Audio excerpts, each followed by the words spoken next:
O profesorado galego xa conta cunha nova ferramenta para atallar o acoso escolar nas aulas. Trátase dun cuestionario digital que permite actuar de xeito rápido ante calquera indicio de violencia entre o alumnado. Nuria.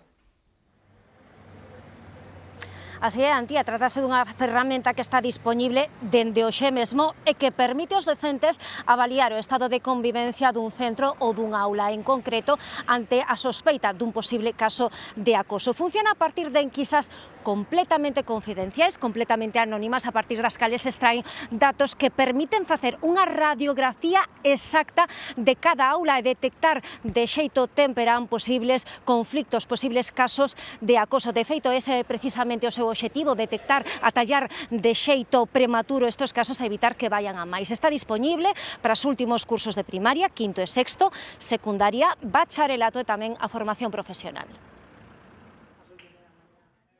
Os centros educativos teñen xa a ferramenta a súa disposición, onte se fixo técnicamente o que é a distribución dos tokens, que son necesarios para a formulación de calquera enquisa, e xa a partir de hoxe eles poden usala libremente. O termómetro de acoso escolar é xa unha realidade. Esta ferramenta vai permitir detectar se existe ou non violencia dentro e fora das aulas.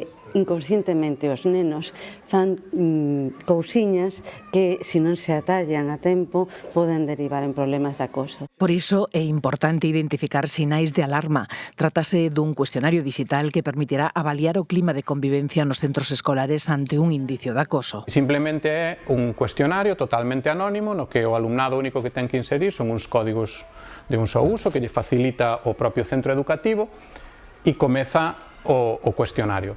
Está dirixido ao alumnado de quinto e sexto de primaria, ESO, bacharelato e formación profesional.